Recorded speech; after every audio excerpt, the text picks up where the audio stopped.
नमस्कार दोस्तों, स्वागत है हमारे अपने YouTube चैनल में। राजा विक्रम और वेताल की कहानी कैसी शुरू हुई यह सुने। बहुत पुरानी बात है।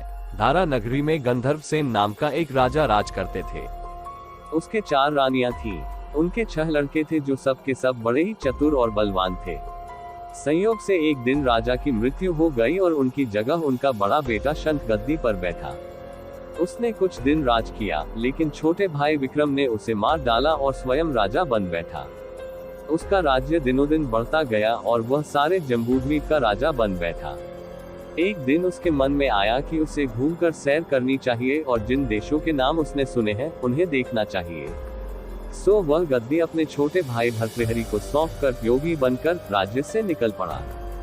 उस नगर में एक ब्राह्मण तपस्या करता था। एक दिन देवता ने प्रसन्न होकर उसे एक फल दिया और कहा कि इसे जो भी खाएगा वो अमर हो जाएगा। ब्राह्मण ने वह फल लाकर अपनी पत्नी को दिया और देवता की बात भी बता दी। ब्राह्मणी बोली, हम अमर होकर क्या करेंगे, हमेशा भीख मांगते रहेंगे, इससे तो मरना ही अच्छा है। तुम इस फल को ले जाकर राजा को दे आओ और बदले में कुछ धन ले आओ। ये सुनकर ब्राह्मण फल लेकर राजा भर्तृहरि के पास गया और सारा हाल कह सुनाया। भर्तृहरि ने फल ले लिया और ब्राह्मण को 1 लाख रुपए देकर विदा कर दिया। भर्तृहरि अपनी एक रानी को बहुत चाहता था। उसने महल में जाकर वो फल उसी को दे दिया। रानी की मित्रता शहर कोतवाल से थी। उसने वो फल कोतवाल को दे दिया। कोतवाल एक वेश्या के पास जाया करता था। वो उस फल को उस वेश्या को दे आया। वेश्या ने सोचा कि यह फल तो राजा को खाना चाहिए। वो उसे लेकर राजा भर्तृहरि के पास गई और उसे दे दिया।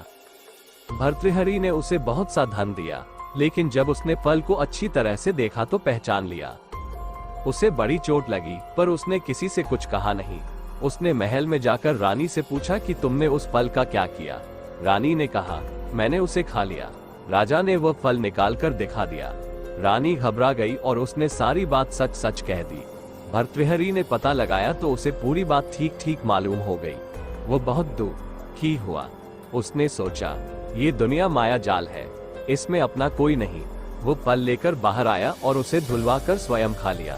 फिर राजपाट छोड़ योगी का भेष बना जंगल में तपस्या करने चला गया।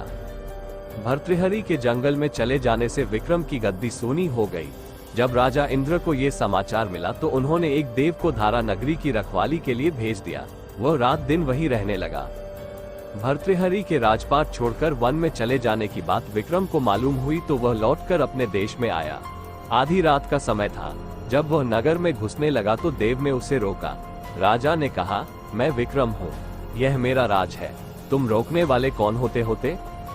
देव बोला, मुझे राजा इंद्र ने इस नगर की चौकसी के लिए भेजा है। तुम सच्चे राजा विक्रम हो तो आओ, पहले मुझसे लड़ो। दोनों में लड़ाई हुई। राजा ने जरा सी देर में देव को पछाड़ दिया। तब देव बोला, हे राजन, तुमने मुझे हरा दिया, मैं तुम्हें जीवन दान देता हूँ। इसके बाद देव ने कहा, राजन, एक नगर और एक नक्षत्र में तुम 3 आदमी पैदा हुए थे। तुमने राजा के घर में जन्म लिया, दूसरे ने तेली के और तीसरे ने कुम्हार के। तुम यहाँ का राज करते हो। तेली पाताल का राज करता था। कुम्हार ने योग साध कर तेली को मारकर शमशान में पिशाच बना सिरस के पेड़ से लटका दिया है। अब वो तुम्हें मारने की फिराक में है, उससे सावधान रहना। इतना कहकर देव चला गया और राजा महल में आ गया। राजा को वापस आया देख सबको बड़ी खुशी हुई। नगर में आनंद मनाया गया। राजा फिर राज करने लगा। एक दिन की बात है कि शांतिशील नाम का एक योगी राजा के पास दरबार में आया और उसे एक फल देकर चला गया। राजा को आशंका हुई कि देव ने जिस आदमी को बताया था, कहीं यह वही तो नहीं है। ये सोच उसने फल नहीं खाया, भंडारी को दे दिया। योगी आता और राजा को एक फल दे जाता। संयोग से एक दिन राजा अपना अस्तबल देखने गया था। योगी वहीं पहुंच और फल राजा के हाथ में दे दिया। राजा ने उसे उछाला तो वह हाथ से छूटकर धरती पर गिर पड़ा। उसी समय एक बंदर ने झपटकर उसे उठा लिया और तोड़ डाला। उसमें से एक लाल निकला, जिसकी चमक से सबकी आंखें चौंधिया गईं। राजा को बड़ा अचरज हुआ। उसने योगी से पूछा, आप ये लाल मुझे रोज क्यों दे जाते हैं? योगी ने जवाब दिया, महाराज, राजा, गुरु, ज्योतिषी, वैद्य और बेटी, इनके घर कभी खाली हाथ नहीं जाना चाहिए। राजा ने भंडारी को बुलाकर पीछे के सब फल मंगवाए। तुड़वाने पर सब में से एक एक लाल निकला। इतने लाल देखकर राजा को बड़ा हर्ष हुआ। उसने जौहरी को बुलवाकर उनका मूल्य पूछा। जौहरी बोला, महाराज, ये लाल इतने कीमती हैं कि इनका मोल करोड़ों रुपयों में भी नहीं आंका जा सकता। एक एक लाल एक एक राज्य के बराबर है।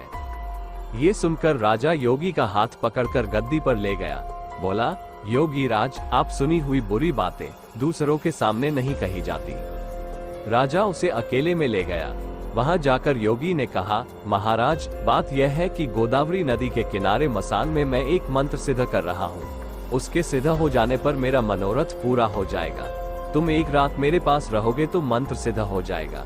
एक दिन रात को हथियार बांधकर तुम अकेले मेरे पास आ जाना। राजा ने कहा, अच्छी बात है।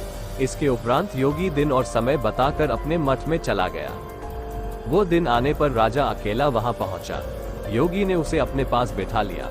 थोड़ी देर बैठकर राजा ने पूछा, महाराज, मेरे लिए क्या आज्ञा है? योगी ने कहा, राजन, यहाँ से दक्षिण दिशा में 2 कोस की दूरी पर मसान में एक सिरस के पेड़ पर एक मुर्दा लटका है। उसे मेरे पास ले आओ, तब तक मैं यहाँ पूजा करता हूँ। ये सुनकर राजा वहाँ से चल दिया। बड़ी भयंकर रात थी। चारों ओर अंधेरा फैला था। पानी बरस रहा था। भूत प्रेत शोर मचा रहे थे। सांप आकर पैरों में लिपटते थे। लेकिन राजा हिम्मत से आगे बढ़ता गया। जब वह मसान में पहुंचा तो देखता क्या है कि शेर दहाड़ रहे हैं, हाथी चिंघाड़ रहे हैं, भूत प्रेत आदमियों को मार रहे हैं। राजा बेधड़क चलता गया और सिरस के पेड़ के पास पहुंच गया। पेड़ जड़ से कुंडी तक आग से दहक रहा था। राजा ने सोचा, हो ना हो, ये वही योगी है जिसकी बात देव ने बताई थी। पेड़ पर रस्सी से बंधा मुर्दा लटक रहा था। राजा पेड़ पर चढ़ गया और तलवार से रस्सी काट दी। मुर्दा नीचे गिर पड़ा और दहाड़ मार मार कर रोने लगा। राजा ने नीचे आकर पूछा, तू कौन है? राजा का इतना कहना था कि वो मुर्दा खिलखिलाकर हंस पड़ा। राजा को बड़ा अचरज हुआ। तभी वो मुर्दा फिर पेड़ पर जा लटका। राजा फिर चढ़कर ऊपर गया और रस्सी काट मुर्दे का बगल में दबा नीचे आया। बोला, बता, तू कौन है? मुर्दा चुप रहा। तब राजा ने उसे एक चादर में बांधा और योगी के पास ले चला। रास्ते में वो मुर्दा बोला, मैं बेताल हूँ। तू कौन है और मुझे कहाँ ले जा रहा है? राजा ने कहा, मेरा नाम विक्रम है। मैं धारा नगरी का राजा हूँ। मैं तुझे योगी के पास ले जा रहा हूँ। बेताल बोला, मैं एक शर्त पर चलूंगा। अगर तू रास्ते में बोलेगा तो मैं लौटकर पेड़ पर जा लटकूंगा। राजा ने उसकी बात मान ली। फिर बेताल बोला, पंडित, चतुर और ज्ञानी, इनके दिन अच्छी अच्छी बातों में बीतते हैं, जबकि मूर्खों के दिन कलह और नींद में। अच्छा होगा कि हमारी राह भली बातों की चर्चा में बीत जाए। मैं तुझे एक कहानी सुनाता हूँ, ले सुन।